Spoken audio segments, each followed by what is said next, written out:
ओम श्री परमात्मने नमः। ओम नमो भगवते वासुदेवाय। आज श्रीमद् भागवत महापुराण कथा। भगतजनों, आज हम श्रीमद् भागवत महापुराण से अध्याय 7 और 8 की पावन कथा सुनेंगे। आज की इस कथा में हम अश्वत्थामा के द्वारा द्रौपदी के पुत्रों का मारा जाना और अर्जुन के द्वारा अश्वत्थामा का मान मर्दन तथा गर्भ में परीक्षित की रक्षा, कुंती के द्वारा भगवान की स्तुति और युधिष्ठिर का शोक, इस पावन कथा को सुनेंगे। श्री शौनक जी ने सूत जी से पूछा, हे सूत जी, सर्वज्ञ एवं सर्वशक्तिमान व्यास भगवान ने नारद जी का अभिप्राय सुन लिया, फिर उनके चले जाने पर उन्होंने क्या किया? यह सुनकर श्री सूत जी ने कहा कि हे शौनक जी, ब्रह्मा नदी सरस्वती के पश्चिम तट पर शाम्याप्रास नाम का एक आश्रम है। वहां ऋषियों के यज्ञ चलते ही रहते हैं। वहीं व्यास जी का अपना भी आश्रम है। उसके चारों ओर बेर का सुंदर वन है। उस आश्रम में बैठकर उन्होंने आचमन किया और स्वयं अपने मन को सम्माहित किया। उन्होंने भक्ति योग के द्वारा अपने मन को पूर्णतया एकाग्र और निर्मल करके आदि पुरुष परमात्मा और उनके आश्रय से रहने वाली माया को देखा। इसी माया से मोहित होकर यह जीव तीनों गुणों से अतीत होने पर भी अपने को त्रिगुणात्मक मान लेता है और इस मान्यता के कारण होने वाले अनर्थों को भोगता है। इन अनर्थों की शांति का साक्षात साधन है केवल भगवान का भक्ति योग। परंतु संसार के लोग इस बात को नहीं जानते। यही समझकर उन्होंने इस परम हंसों की संहिता श्रीमद् भागवत की रचना की। इसके श्रवण मात्र से पुरुषोत्तम भगवान श्री कृष्ण के प्रति परम प्रेममय भक्ति हो जाती है, जिससे कि जीव के शौक, मोह और भय नष्ट हो जाते हैं। उन्होंने इस भागवत संहिता का निर्माण और पुनरावृत्ति करके इसे अपने निर्वर्ती प्रायण पुत्र श्री शुकदेव जी को पढ़ाया। इतनी कथा सुनकर श्री शौनक जी ने सूत जी से पूछा कि हे सूत जी, श्री शुकदेव जी तो अत्यंत निर्वर्ती प्रायण हैं।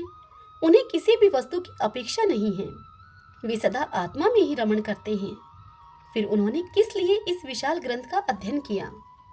श्री सूत जी ने कहा, हे शौनक जी, जो लोग ज्ञानी हैं, जिनकी अविद्या की गांठ खुल गई है और जो सदा आत्मा में ही रमण करने वाले हैं, वे भी भगवान की हेतु रहित भक्ति किया करते हैं, क्योंकि भगवान के गुण ही ऐसे मधुर हैं जो सबको अपनी ओर खींच लेते हैं। फिर श्री शुकदेव जी तो भगवान के भक्तों के अत्यंत प्रिय और स्वयं भगवान वेदव्यास के पुत्र हैं। भगवान के गुणों ने उनके हृदय को अपनी ओर खींच लिया और उन्होंने उससे विवश होकर ही इस विशाल ग्रंथ का अध्ययन किया। हे शौनक जी, अब मैं राज ऋषि परीक्षित के जन्म, कर्म और मोक्ष की तथा पांडवों के स्वर्गारोहण की आपको कथा कहता हूँ, क्योंकि इन्हीं से भगवान श्री कृष्ण की अनेकों कथाओं का उदय होता है। हे शौनक जी, जिस समय महाभारत युद्ध में कौरव और पांडव दोनों पक्षों के बहुत से वीर वीरगति को प्राप्त हो चुके थे और भीमसेन की गदा के प्रहार से दुर्योधन की जांघ टूट चुकी थी, तब अश्वत्थामा ने अपने स्वामी दुर्योधन का प्रिय कार्य समझकर द्रौपदी के सोते हुए पुत्रों के सिर काटकर उसे भेंट किए। यह घटना दुर्योधन को अप्रिय ही लगी, क्योंकि ऐसे नीच कर्म की सभी निंदा किया करते हैं। उन बालकों की माता द्रौपदी अपने पुत्रों का निधन सुनकर अत्यंत दुखी हो गई। उसकी आंखों में आंसू छलछला आए। अब वह रोने लगी। अर्जुन ने उसे सांत्वना देते हुए इस प्रकार कहा। अर्जुन ने द्रौपदी से कहा, हे कल्याणी, मैं तुम्हारे आंसू तब पोंछूंगा जब मैं उस अत्यायी ब्राह्मण धम का सिर गांडीव धनुष के बाणों से काटकर तुम्हें भेंट करूंगा और पुत्रों की अंत्येष्टि क्रिया के बाद तुम उस पर पैर रखकर स्नान करोगी। अर्जुन ने इन मीठी और विचित्र बातों से द्रौपदी को सांत्वना दी और फिर अपने मित्र भगवान श्री कृष्ण की सलाह से उन्हें सारथी बनाकर कवच धारण करके और अपने भयानक गांडीव धनुष को लेकर वे रथ पर सवार हुए तथा गुरुपुत्र अश्वत्थामा के पीछे दौड़ पड़े। बच्चों की हत्या से अश्वत्थामा का मन उद्विग्न हो गया था। जब उसने दूर से ही देखा कि अर्जुन मेरी ओर झपटे हुए आ रहे हैं, तब वह अपने प्राणों की रक्षा के लिए पृथ्वी पर जहां तक भाग सकता था, रुद्र से भयभीत सूर्य की भांति वह भागता रहा। जब उसने देखा कि मेरे रथ के घोड़े थक गए हैं और मैं बिल्कुल अकेला हूँ, तब उसने अपने को बचाने का एकमात्र साधन ब्रह्मास्त्र ही समझा। यद्यपि उसे ब्रह्मास्त्र को लौटाने की विधि मालूम नहीं थी, फिर भी प्राण संकट देखकर उसने ब्रह्मास्त्र का आचमन किया और ध्यानस्थ होकर ब्रह्मास्त्र का संधान किया। उस अस्त्र से सब दिशाओं में एक बड़ा प्रचंड तेज फैल गया। अर्जुन ने देखा कि अब तो मेरे प्राणों पर ही बनाई है। तब उन्होंने श्री कृष्ण से प्रार्थना की। अर्जुन ने भगवान श्री कृष्ण से कहा कि तुम सच्चिदानंद स्वरूप परमात्मा हो, तुम्हारी शक्ति अनंत है, तुम ही भक्तों को अभय देने वाले हो। जो संसार की धधकती हुई आग में जल रहे हैं, उन जीवों को उससे उबारने वाले एकमात्र तुम ही हो। तुम प्रकृति से परे रहने वाले आदि पुरुष साक्षात परमेश्वर हो। अपनी चित्त शक्ति अर्थात स्वरूप शक्ति से बहिरंग एवं त्रिगुणमयी माया को दूर भगाकर अपने अद्वितीय स्वरूप में स्थित हो। वही तुम अपने प्रभाव से माया मोहित जीवों के लिए धर्म आदि रूप कल्याण का विधान करते हो। तुम्हारा यह अवतार पृथ्वी का भार हरण करने के लिए और तुम्हारे अनन्य प्रेमी भगतजनों के निरंतर स्मरण ध्यान करने के लिए है। स्वयं प्रकाश स्वरूप श्री कृष्ण, यह भयंकर तेज सब ओर से मेरी ओर आ रहा है। यह क्या है, कहां से और क्यों आ रहा है, इसका मुझे बिल्कुल पता नहीं है। यह सुनकर भगवान श्री कृष्ण ने कहा कि हे अर्जुन, यह अश्वत्थामा का चलाया हुआ ब्रह्मास्त्र है। यह बात समझ लो कि प्राण संकट उपस्थित होने से उसने इसका प्रयोग तो कर दिया है, परंतु वह इस अस्त्र को लौटाना नहीं जानता। किसी भी दूसरे अस्त्र में इसको दबा देने की शक्ति नहीं है। तुम शस्त्रास्त्र विद्या को भली भांति जानते ही हो। ब्रह्मास्त्र के तेज से ही इस ब्रह्मास्त्र की प्रचंड आग को तुम बुझा दो। सूत जी कहते हैं कि हे ऋषियों, अर्जुन विपक्षी वीरों को मारने में बड़े प्रवीण थे। भगवान की इस बात को सुनकर उन्होंने आचमन किया और भगवान की परिक्रमा करके ब्रह्मास्त्र के निवारण के लिए ब्रह्मास्त्र का ही संधान किया। बाणों से वेष्टित उन दोनों ब्रह्मास्त्रों के तेज प्रलयकालीन सूर्य एवं अग्नि के समान आपस में टकराकर सारे आकाश और दिशाओं में फैल गए और फिर बढ़ने लगे। तीनों लोकों को जलाने वाली उन दोनों अस्त्रों की बढ़ी हुई लपटों से अब प्रजा जलने लगी और उसे देखकर सबने यही समझा कि यह प्रलय काल की सांवर्तक अग्नि है। उस आग से प्रजा का और लोगों का नाश होते हुए देखकर भगवान की अनुमति से अर्जुन ने उन दोनों को ही लौटा लिया। अर्जुन की आंखें क्रोध से लाल लाल हो रही थीं।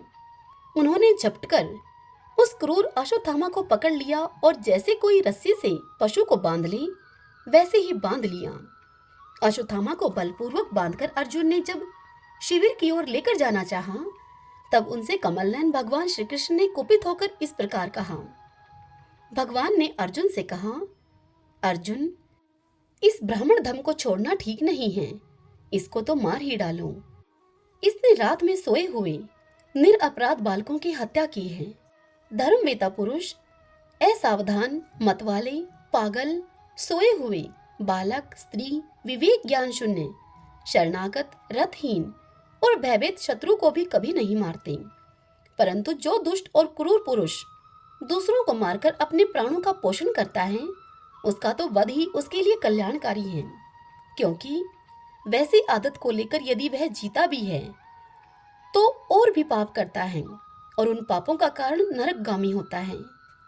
फिर मेरे सामने ही तुमने द्रौपदी से यह प्रतिज्ञा भी की थी कि मानवती, जिसने तुम्हारे पुत्रों का वध किया है उसका सिर मैं उतार लाऊंगा।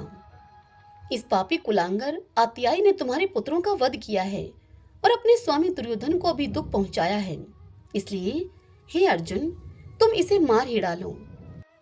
भगवान श्री कृष्ण ने अर्जुन के धर्म की परीक्षा लेने के लिए इस प्रकार की अर्जुन को प्रेरणा की, परंतु अर्जुन का हृदय महान था। यद्यपि अश्वत्थामा ने उनके पुत्रों की हत्या की थी, फिर भी अर्जुन के मन में गुरु पुत्र को मारने की इच्छा नहीं हुई। हे शौनक जी, इसके बाद अपने मित्र और सारथी श्री कृष्ण के साथ वे अपने युद्ध शिविर में पहुंचे। वहां अपने मृत पुत्रों के लिए शोक करती हुई द्रौपदी को उन्होंने अश्वत्थामा सौंप दिया। द्रौपदी ने देखा कि अश्वत्थामा पशु की तरह बांधकर लाया गया है। निंदित कर्म करने के कारण उसका मुख नीचे की ओर झुका हुआ है। अपना अनिष्ट करने वाले गुरुपुत्र अश्वत्थामा को इस प्रकार अपमानित देखकर द्रौपदी का कोमल हृदय कृपा से भर गया और उसने अश्वत्थामा को नमस्कार किया। गुरुपुत्र का इस प्रकार बांधकर लाया जाना सती द्रौपदी को सहन नहीं हुआ। द्रौपदी ने कहा कि छोड़ दो, इन्हें छोड़ दो, ये ब्राह्मण हैं, हम लोगों के अत्यंत पूजनीय हैं, जिनकी कृपा से आपने रहस्य के साथ सारे धनुर्वेद और प्रयोग तथा उपसंहार के साथ संपूर्ण शास्त्र अस्त्रों का ज्ञान प्राप्त किया है। वे आपके आचार्य द्रोण ही पुत्र के रूप में आपके सामने खड़े हैं। उनकी अर्धांगिनी कृपी अपने वीर पुत्र की ममता से ही अपने पति का अनुगमन नहीं कर सकी। वे अभी जीवित हैं। हे महाभाग्यवान आर्यपुत्र, आप तो बड़े धर्मज्ञ हैं। जिस गुरुवंश की नित्य पूजा और वंदना करनी चाहिए, उसी को व्यथा पहुंचाना आपके योग्य कार्य नहीं है। जैसे अपने बच्चों के मर जाने से मैं दुखी होकर रो रही हूँ और मेरी आंखों से बार बार आंसू निकल रहे हैं, वैसे ही इनकी माता पतिव्रता गौतमी न रोए। हे आर्यपुत्र, जो उच्च श्रृंखल राजा अपने कुकृत्यों से ब्राह्मण कुल को कुपित कर देते हैं, वह कुपित ब्राह्मण कुल उन राजाओं को सपरिवार शोक अग्नि में डालकर शीघ्र ही भस्म कर देता है। सूत जी कहते हैं कि हे शौनक आदि ऋषियों, द्रौपदी की बात धर्म और न्याय के अनुकूल थी। उसमें कपट नहीं था, करुणा और क्षमता थी। अतएव राजा युधिष्ठिर ने रानी द्रौपदी के इन हित भरे श्रेष्ठ वचनों का अभिनंदन किया। साथ ही नकुल, सहदेव, सात्यकी, अर्जुन, स्वयं भगवान श्री कृष्ण और वहां पर उपस्थित सभी नर नारियों ने द्रौपदी की बात का समर्थन किया। उस समय क्रोधित होते हुए भीमसेन ने इस प्रकार कहा। भीमसेन ने कहा कि जिसने सोते हुए बच्चों को न अपने लिए और न अपने स्वामी के लिए बल्कि व्यर्थ ही मार डाला, उसका तो वध ही उत्तम है। भगवान श्री कृष्ण ने द्रौपदी और भीमसेन की इस बात को सुनकर और अर्जुन की ओर देखकर कुछ हंसते हुए से इस प्रकार कहा। भगवान श्री कृष्ण बोले, पतित ब्राह्मण का भी वध नहीं करना चाहिए और आतताई को मार ही डालना चाहिए। शास्त्रों में मैंने ही ये दोनों बातें कही हैं, इसलिए मेरी दोनों आज्ञाओं का पालन करो। तुमने द्रौपदी को सांत्वना देते समय जो प्रतिज्ञा की थी, उसे भी तुम सत्य करो। साथ ही भीमसेन, द्रौपदी और मुझे जो प्रिय हो वह भी करो। सूत जी कहते हैं कि हे शौनक जी, अर्जुन भगवान के हृदय की बात तुरंत ताड़ गए और उन्होंने अपनी तलवार से अश्वत्थामा के सिर की मणि उसके बालों के साथ उतार ली। बालकों की हत्या करने से वह अश्वत्थामा श्रीहीन तो पहले ही हो गया था, अब मणि और ब्रह्मा तेज से भी वह रहित हो गया। इसके बाद उन्होंने रस्सी का बंधन खोलकर उसे शिविर से निकाल दिया। मूंड देना, धन छीन लेना और स्थान से बाहर निकाल देना, यही ब्राह्मण धमों का वध है। उनके लिए इससे भिन्न शारीरिक वध का विधान नहीं है। पुत्रों की मृत्यु से द्रौपदी और पांडव सभी शोकातुर तो हो ही रहे थे। अब उन्होंने अपने मरे हुए भाई बंधुओं की दाह आदि अंत्येष्टि क्रिया की। ओम नमो नारायण, ओम नमो नारायण। श्री सूत जी कहते हैं कि हे शौनक जी, इसके बाद पांडव श्री कृष्ण के साथ जलांजलि के इच्छुक मरे हुए स्वजनों का तर्पण करने के लिए स्त्रियों को आगे करके गंगा तट पर गए। वहां उन सब ने मृत बंधुओं को जलदान दिया और उनके गुणों का स्मरण करके बहुत विलाप किया। तदंतर भगवान के चरण कमलों की धूलि से पवित्र गंगा जल में पुनः स्नान किया। वहां अपने भाइयों के साथ कुरुपति महाराज, युधिष्ठिर, धृतराष्ट्र, पुत्र शोक से व्याकुल गांधारी, कुंती और द्रौपदी सब बैठकर मरे हुए स्वजनों के लिए शोक करने लगे। भगवान श्री कृष्ण ने धौम्य आदि मुनियों के साथ उनको सांत्वना दी और समझाया कि इस संसार के सभी प्राणी काल के अधीन हैं। मौत से किसी को कोई बचा नहीं सकता। इस प्रकार भगवान श्री कृष्ण ने अजात शत्रु महाराज युधिष्ठिर को उनका वह राज्य जो ध्रुतों ने छल से छीन लिया था, उन्हें वापस दिलवाया और द्रौपदी के केशों का स्पर्श करने से जिनकी आयु क्षीण हो गई थी, उन दुष्ट राजाओं का वध कराया। साथ ही युधिष्ठिर के द्वारा उत्तम सामग्रियों से तथा पुरोहितों से 3 अश्वमेध यज्ञ करवाए। इस प्रकार युधिष्ठिर के पवित्र यश को शो यज्ञ करने वाले इंद्र के यश की तरह सब ओर फैला दिया। इसके बाद भगवान श्री कृष्ण ने वहां से जाने का विचार किया। उन्होंने इसके लिए पांडवों से विदा ली और व्यास आदि ब्राह्मणों का सत्कार किया। उन लोगों ने भी भगवान का बड़ा ही सम्मान किया। तदंतर सात्यकी और उद्धव के साथ द्वारका जाने के लिए भगवान श्री कृष्ण रथ पर सवार हुए। उसी समय उन्होंने देखा कि उत्तरा भय से विवल होकर सामने से दौड़ी चली आ रही है। समीप आकर उत्तरा ने कहा, हे देवादिदेव, हे जगदीश्वर, आप महायोगी हैं, आप मेरी रक्षा कीजिए, रक्षा कीजिए। आपके अतिरिक्त इस लोक में मुझे अभय देने वाला और कोई नहीं है, क्योंकि यहाँ सभी परस्पर एक दूसरे की मृत्यु के निमित्त बन रहे हैं। हे प्रभु, आप सर्वशक्तिमान हैं। यह दहकते हुए लोहे का बाण मेरी ओर दौड़ा आ रहा है।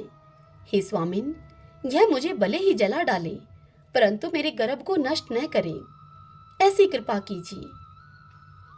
सूत जी कहते हैं कि हे शौनक जी, भक्तवत्सल भगवान श्री कृष्ण उसकी बात सुनते ही जान गए कि अश्वत्थामा ने पांडवों के वंश को निर्बीज करने के लिए ब्रह्मास्त्र का प्रयोग किया है। हे शौनक जी, उसी समय पांडवों ने भी देखा कि जलते हुए 5 बाण हमारी ओर आ रहे हैं, इसलिए उन्होंने भी अपने अपने अस्त्र उठा लिए। सर्वशक्तिमान भगवान श्री कृष्ण ने अपने अनन्य प्रेमियों पर, शरणागत भक्तों पर बहुत बड़ी विपत्ति आई हुई जानकर अपने निज अस्त्र सुदर्शन चक्र से उन निज जनों की रक्षा की। योगेश्वर श्री कृष्ण समस्त प्राणियों के हृदय में विराजमान आत्मा हैं। उन्होंने उत्तरा के गर्भ को पांडवों की वंश परंपरा चलाने के लिए अपनी माया के कवच से ढक दिया। हे शौनक जी, यद्यपि ब्रह्मास्त्र अमोघ है और उसके निवारण का कोई उपाय भी नहीं है, फिर भी भगवान श्री कृष्ण के तेज के सामने आकर वह शांत हो गया। यह कोई आश्चर्य की बात नहीं समझनी चाहिए, क्योंकि भगवान तो सर्वाश्चर्यमय हैं। वे ही अपने निज शक्ति माया से स्वयं अजन्मा होकर भी इस संसार की सृष्टि, रक्षा और संहार करते हैं। जब भगवान श्री कृष्ण जाने लगे, तब ब्रह्मास्त्र की ज्वाला से मुक्त अपने पुत्रों के और द्रौपदी के साथ सती कुंती ने भगवान श्री कृष्ण की इस प्रकार स्तुति की। कुंती ने कहा, आप समस्त जीवों के बाहर और भीतर एक रस स्थित हैं, फिर भी इंद्रियों और वृत्तियों से देखे नहीं जाते, क्योंकि आप प्रकृति से परे आदि पुरुष परमेश्वर हैं। मैं आपको नमस्कार करती हूँ। इंद्रियों से जो कुछ जाना जाता है उसकी तह में आप विद्यमान रहते हैं और अपनी ही माया के पर्दे से अपने को ढके रहते हैं। मैं अबोध नारी आप अविनाशी पुरुषोत्तम को भला कैसे जान सकती हूँ? जैसे मूढ़ लोग दूसरा भेष धारण किए हुए नट को प्रत्यक्ष देखकर भी नहीं पहचान सकते, वैसे ही आप दिखते हुए भी नहीं दिखते। आप शुद्ध हृदय वाले विचारशील जीवन मुक्त परमहंसों के हृदय में अपनी प्रेममयी भक्ति का सर्जन करने के लिए अवतीर्ण हुए हैं। फिर हम अल्प बुद्धि स्त्रियां आपको कैसे पहचान सकती हैं? आप श्री कृष्ण वासुदेव, देवकी नंदन, नंद गोप के लाडले लाल गोविंद को हमारा बारंबार प्रणाम है, जिनकी नाभि से ब्रह्मा का जन्म स्थान कमल प्रकट हुआ है, जो सुंदर कमलों की माला धारण करते हैं, जिनके नेत्र कमल के समान विशाल हैं और कोमल हैं, जिनके चरण कमलों में कमल का चिन्ह है। हे श्री कृष्ण, ऐसे आपको मेरा बारंबार नमस्कार है। हे हर्षिकेश, जैसे आपने दुष्ट कंस के द्वारा कैद की हुई और चिरकाल से शोकग्रस्त देवकी की रक्षा की थी, वैसे ही पुत्रों के साथ मेरी भी आपने बार बार विपत्तियों से रक्षा की है। आप ही हमारे स्वामी हैं, आप सर्वशक्तिमान हैं। हे श्री कृष्ण, कहाँ तक गिनाऊं? विष से, लाक्षागृह की भयानक अग्नि से, हिडिंब आदि राक्षसों की दृष्टि से, दुष्टों की धुत सभा से, वनवास की विपत्तियों से और अनेक बार के युद्धों में अनेक महारथियों के शस्त्रास्त्रों से और अभी अभी इस अश्वत्थामा के ब्रह्मास्त्र से भी आपने ही हमारी रक्षा की है। हे जगत गुरु, हमारे जीवन में सर्वदा पद पद पर विपत्तियां आती रहें, क्योंकि विपत्तियों में ही निश्चित रूप से आपके दर्शन हुआ करते हैं और आपके दर्शन हो जाने पर फिर जन्म मृत्यु के चक्र में नहीं आना पड़ता। ऊंचे कुल में जन्म, ऐश्वर्य, विद्या और संपत्ति के कारण जिसका घमंड बढ़ रहा है, वह मनुष्य तो आपका नाम भी नहीं ले सकता, क्योंकि आप तो उन लोगों को दर्शन देते हैं जो अकिंचन हैं। आप निर्धनों के परम धन हैं। माया का प्रपंच आपका स्पर्श भी नहीं कर सकता। आप अपने आप में ही विहार करने वाले परम शांत स्वरूप हैं। आप ही कैवल्य मोक्ष के अधिपति हैं। आपको मैं बारंबार प्रणाम करती हूँ। मैं बारंबार नमस्कार करती हूँ। मैं आपको अनादि अनंत सर्वव्यापक सबके नियंता काल रूप परमेश्वर समझती हूँ। संसार के समस्त पदार्थ और प्राणी आपस में टकराकर विषमता के कारण परस्पर विरुद्ध हो रहे हैं, परंतु आप सब में समान रूप से विचर रहे हैं। हे भगवान, आप जब मनुष्यों की सी लीला करते हैं तब आप क्या करना चाहते हैं यह कोई नहीं जानता। आपका कभी न कोई प्रिय है न कोई अप्रिय है। आपके संबंध में लोगों की बुद्धि ही विषम हुआ करती है। आप विश्व के आत्मा हैं, विश्व रूप हैं। न आप जन्म लेते हैं और न कर्म ही करते हैं, फिर भी पशु पक्षी मनुष्य ऋषि जलचर आदि में आप जन्म लेते हैं और उन योनियों के अनुरूप दिव्य कर्म भी करते हैं। यह आपकी लीला ही तो है। जब बचपन में आपने दूध की मटकी फोड़कर यशोदा मैया को खिजा दिया था और उन्होंने आपको बांधने के लिए हाथ में रस्सी ली थी, तब आपकी आंखों में आंसू छलक आए थे। काजल कपोलों पर बह चला था, नेत्र चंचल हो रहे थे और भय की भावना से आपने अपने मुख को नीचे की ओर झुका लिया था। आपकी उस दशा का लीला छवि का ध्यान करके मैं मोहित हो जाती हूँ। भला जिससे भय मानता है उसकी यह दशा। आपने अजन्मा होकर भी जन्म क्यों लिया है, इसका कारण बतलाते हुए कोई महापुरुष यूं कहते हैं कि जैसे मल्याचल की कीर्ति का विस्तार करने के लिए उसमें चंदन प्रकट होता है, वैसे ही अपने प्रिय भगत पुण्य श्लोक राजा यदु की कीर्ति का विस्तार करने के लिए ही आपने उनके वंश में अवतार ग्रहण किया है। दूसरे लोग यूं कहते हैं कि वासुदेव और देवकी ने पूर्व जन्म में सुतपा और प्रश्नी के रूप में आपसे यही वरदान प्राप्त किया था, इसलिए आप अजन्मा होते हुए भी जगत के कल्याण और दैत्यों के नाश के लिए उनके पुत्र बने हैं। कुछ और लोग यूं कहते हैं कि पृथ्वी दैत्यों के अत्यंत भार से समुद्र में डूबते हुए जहाज की तरह डगमगा रही थी। पृथ्वी पीड़ित हो रही थी। तब ब्रह्मा की प्रार्थना से उसका भार उतारने के लिए ही आप प्रकट हुए। कोई महापुरुष इस प्रकार से यूं कहते हैं कि जो लोग इस संसार में अज्ञान कामना और कर्मों के बंधन में जकड़े हुए पीड़ित हो रहे हैं, उन लोगों के लिए श्रवण और स्मरण करने योग्य लीला करने के विचार से ही आपने यह अवतार ग्रहण किया है।